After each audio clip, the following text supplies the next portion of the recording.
Welcome to Content Camp. Hello, everybody, and indeed, welcome to another edition to Content Camp. Today, we have Mr. Monty Riffer. He is our special guest for today. Thank you for being here. Thank you for having me. So, I want to start. What was it like growing up? Well, I was born in D-Day, 1944. Anyone know what D-Day is? The one day in World War II when the U.S. Navy attacked Japan. No, close. When U.S. Navy did something.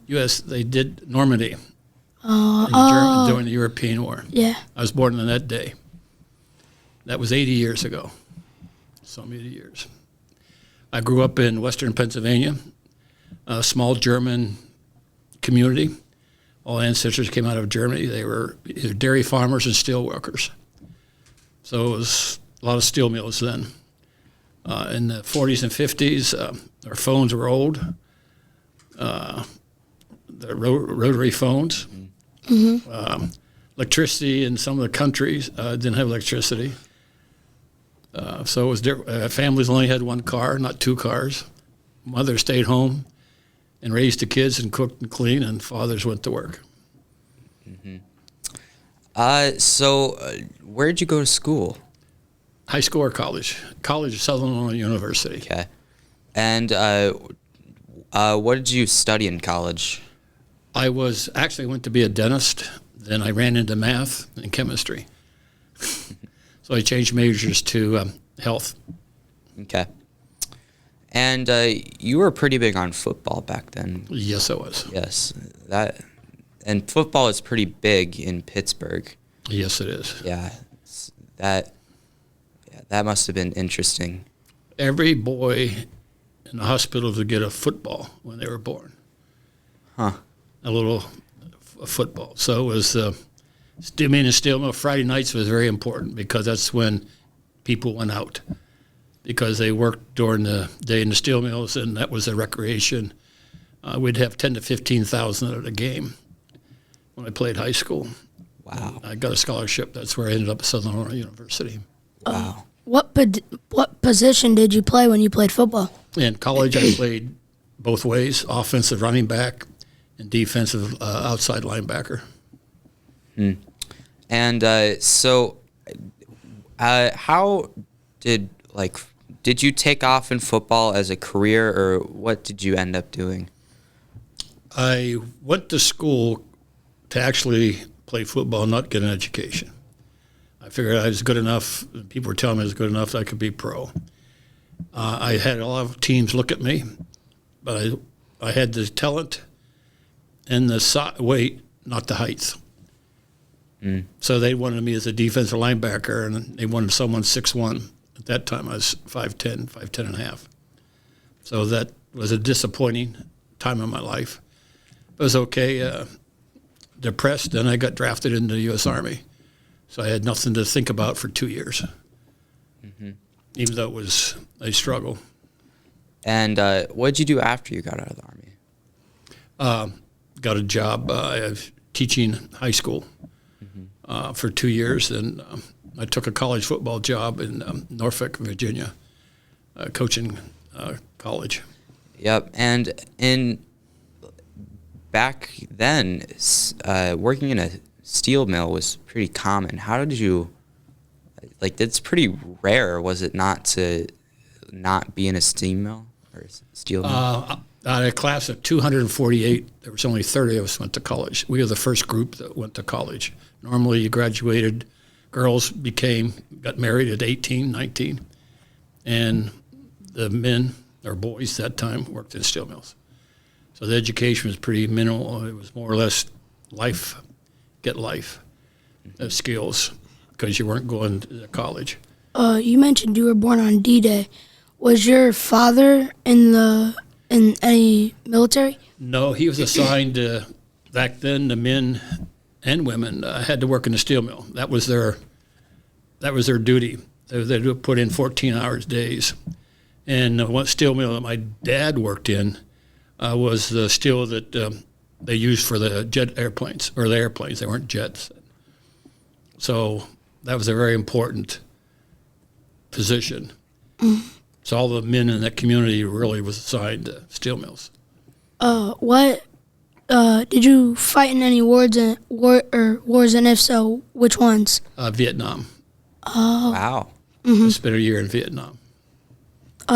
So you said you were born on D-Day. Do you does anybody kind of look at you in a different way because you were born on D-Day or no? No, most people don't. I'm glad because most people don't even know about it anymore. They're not taught in history anymore. Yeah.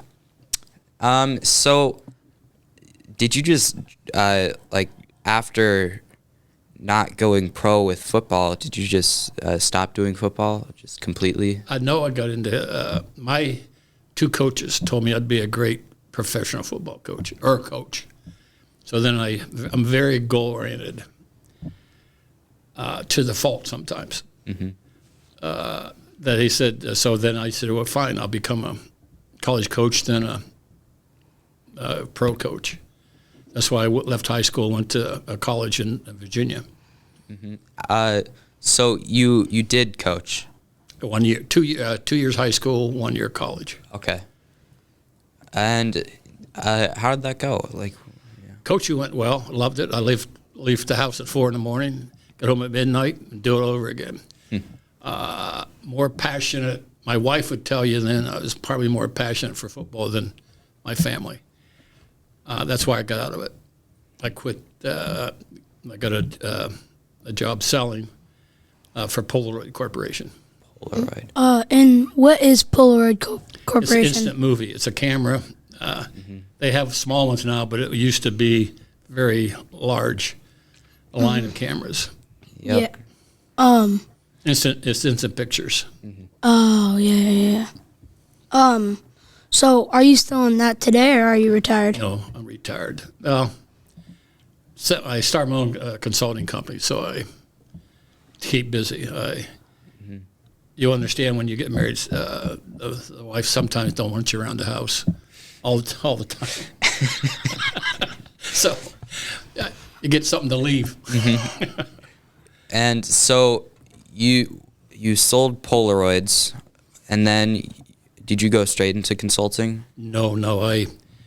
I left Polaroid, joined a software company out of Oak Brook, Illinois, and we sold software that ran on IBM mainframes or the computers. Then from there, I moved to various software companies. I'm sorry, I can't help myself. But way back in the day, I want your opinion on the cars. I'm a huge car nerd, and it must have been so awesome living back in. Everything was so different. It was a quiet time. No one locked their doors. Yep. It was just TV. TV wasn't. We didn't have a TV until I was probably 7, 8 years old. So we did a lot of kids played outdoors at night, during the day. We'd ride our bikes 20, 30 miles away. Our parents didn't know that, but that's what we'd do. And cars were. I can remember my dad having a 1941 Chevy, 4-door. That's what I can remember. Then we had what I called Studebaker. Oh, yeah. Which was manufactured here in Indiana, I believe. Yep. So it looked like the front and back looked the same. Yeah. And so then my first car was a 1955 Dodge convertible. Wow. Push button. Really? Yeah, push button, automatic, push button. And Booker Lewis, don't say back in the day. He's not that old.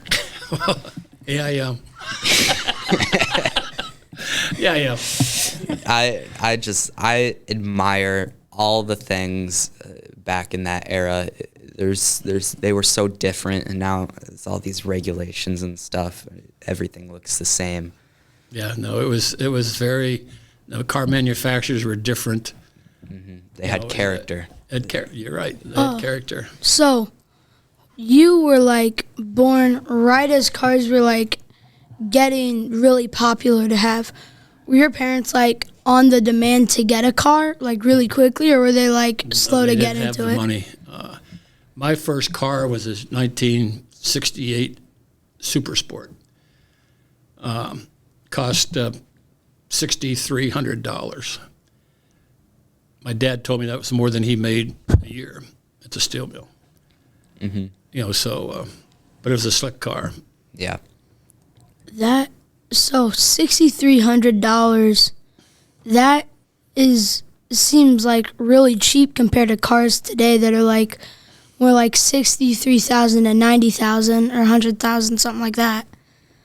Yes. What cost of living, I don't know what your dad would be able to figure out. Yeah. What 6,300 would be equal to probably 60,000 maybe. Mm-hmm. We had to whip out some calculators for that one. We got a calculator here. We might be able to find that out. Yep. But $1, I could get a gallon of gas for 21 cents. That's amazing. And I saw this one thing. It was like for $1 you could get 4 gallons of gas in like 1940, something like that. Oh, sure. My dad he didn't like me driving the car because like a 16-year-old, I'd drag race it out in the highway. So I'd take off the speedometer, unhook it, because you could unhook it. Yep. Then you go, and he'd watch the gas, so that's why I know it was 21 cents. I had to have at least 21 cents to put gas back in the car, because I said we'd drive it to town, and I went, which was 4 miles away. Mm-hmm. And so, but it was a different time. Yep. Loaf of bread was 17 cents. Wow. That's amazing. And eggs are probably, 30 cents a dozen, 30, 40 cents a dozen. I mean, 21 cents in like half a gallon now is almost $5. That's insane how much it changed. I mean, the demand obviously went up, so it's like that's understandable. Well, because women started working 2 cars per family, Yep. salaries went up, Yeah. industry started exploding. Mm-hmm. Mm-hmm. But cars definitely aren't made with the same amount of quality. Like nowadays, like they look nicer, but like there have been more cars breaking down now than there were like back when you were born. Definitely. Probably because it's mass production. Yeah. Cars used to be made with steel. Mhm. I'd debate about the look nicer part. But I mean, like, well, I mean, They're like cookie cutters now. leather, Every car looks the same almost. like leather, like they look more, like they look more recent. If like for better choice of words, they don't look like a lot of cars have like flat roofs instead of the rounded ones. If I saw a rounded one, I'd kind of think like, is that like a 1980 something car? And then I'd realize it was like a recent car, but because of the rounded, like that's what I always see on older cars. So it like they have a more modest look on it. And so I'm gonna pull away from the cars now. Of course he will. Of course he does so, now. You went into this business that flipped companies, and then what'd you do after that? Gave up a pretty good job to move out here for my grandkids. So I was in New Hampshire. So I I kept flying back and forth watching my grandkids either in concert. My granddaughter's a violinist, other grandson's a guitar player, and they'd have concerts, and other 2 or 3 were sports. Mm-hmm. So I'd fly in, fly out, fly in, fly out. And finally, I go to church, I pray a lot. And so my wife and I prayed that could we, Lord, lead us, because we knew God chose us to go to New Hampshire, and we didn't want to leave until we were done. Mm-hmm. And one Saturday, I'm driving down Interstate 65, and I said, that's it. I called my wife, said, put the house up for sale. And I looked for a house that weekend. So that was we moved here in 2009. That's when I commuted for a while. Then that's when I started the company. You mentioned you fought in Vietnam. What was it like while you were in Vietnam?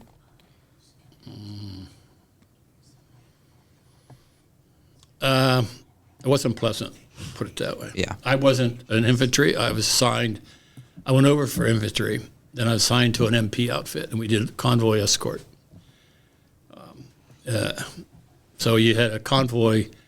You'd have supplies. You'd have a gun jeep in front, a gun jeep behind it, and you call them kill zones, which means that if you got attacked, you took that vehicle through the kill zone one at a time.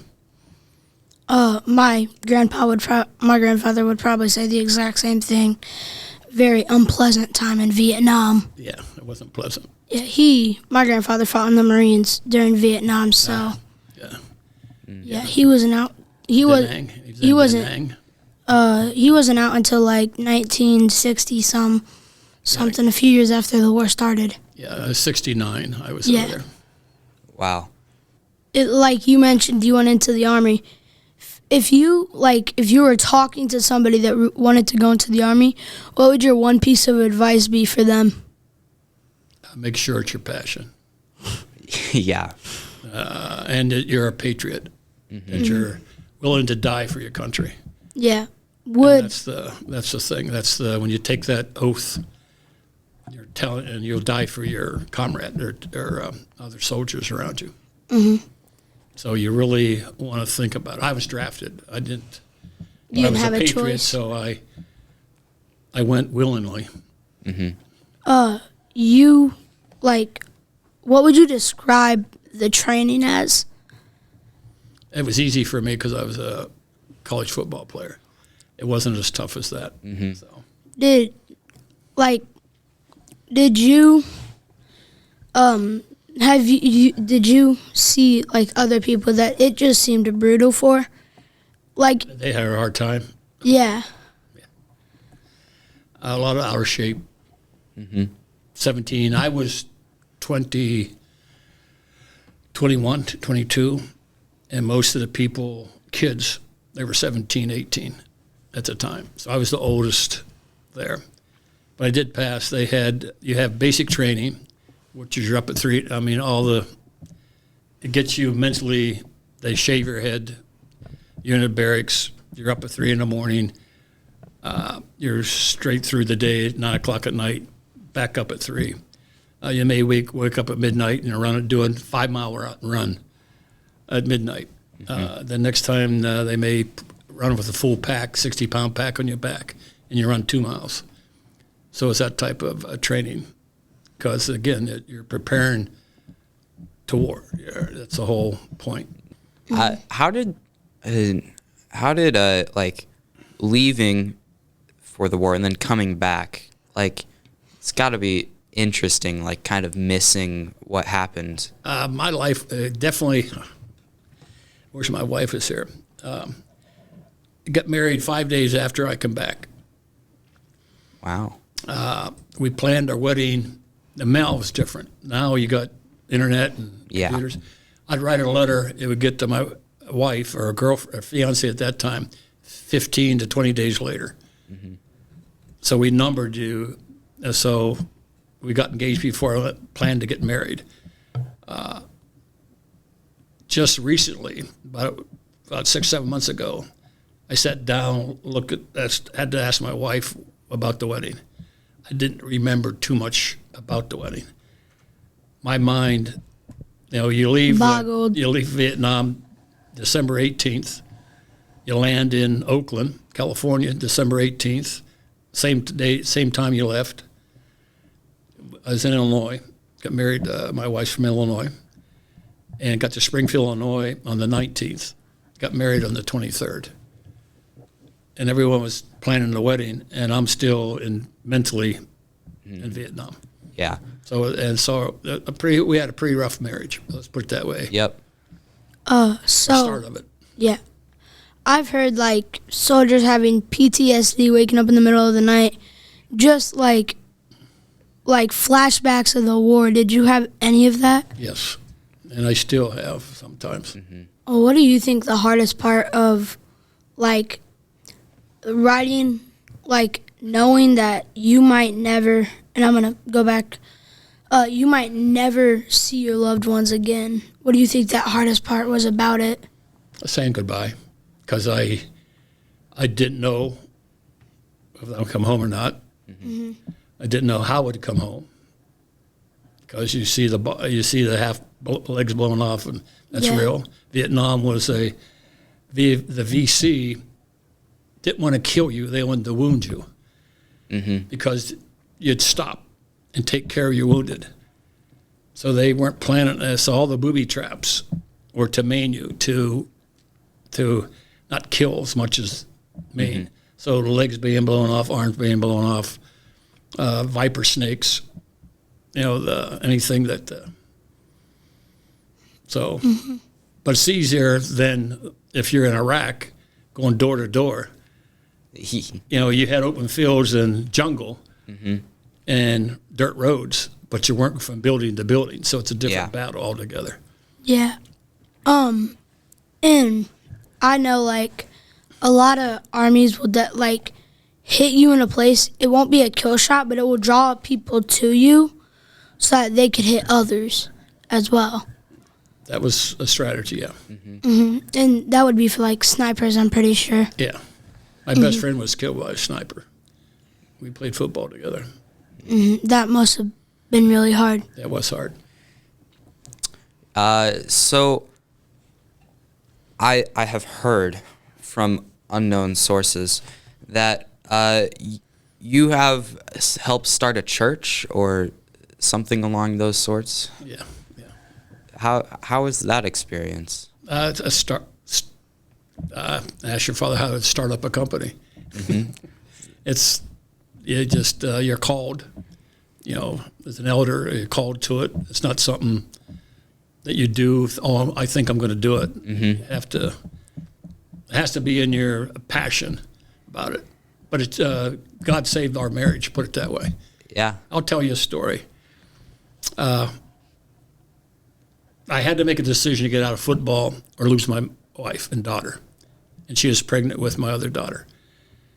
And I had to make a choice. My wife flew back to Illinois for 3 weeks to think about, do we stay married or not married? And she come back and she brought a football. And she said, it's either this or me. You make a choice. I went to church. I said, give me 2 weeks, because there was two games left. And so during that time, I was raised in a Lutheran. I was a Lutheran. And Lutherans, like Catholics, go to the altar to take communion weekly. So when I took communion, my wife wouldn't go to church with me. And why I went, I don't know. I hadn't been to church in years. But I negotiated, I remember telling God, I'll give up football. But I don't want to teach in high school. I don't want to teach in college. And here I'm negotiating with God, And I said, I don't know what I want to do, but I'll do it. The next morning at 8:05, a guy knocks on our townhouse door. And he was husband of a friend of my wife's down to the townhouse. And Barry Dennis was his name. And he said, when he would come in, he said, my wife told me you're thinking about giving up football and going in looking for a sales job. I said, yes. He said, how would you like to interview for Polaroid? So Sunday, and so that's changed my life, because I knew, I always believed there was a God, but I didn't know it personally. I didn't know that he had loved me that much, that he gave me that opportunity, and my life has been changed differently. Wow. Like, what was it? I'm a big Catholic, devoted stuff. What do you think the hardest part of giving up football was? That was my identity. My identity. I played football to get away from Western Pennsylvania. I went to Southern Illinois father's school from Pennsylvania. I had scholarship offers at Penn State, Clemson, Notre Dame, half scholarship to Notre Dame. And I just felt when I talked to the head coach at Southern Illinois that that's where. Now, and looking back, I saw my wife. She was 2 years behind me as a freshman. I told my roommate I'm going to date her. I didn't date her until I was on leave from the Army. I knew she was. So we think, my wife and I, that we were supposed to be at Southern Illinois University, and that's where we met. But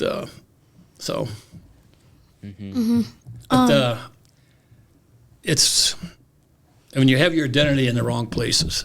Yeah. So now my identity, I don't care. It's in God. God loves me. I'm very happy.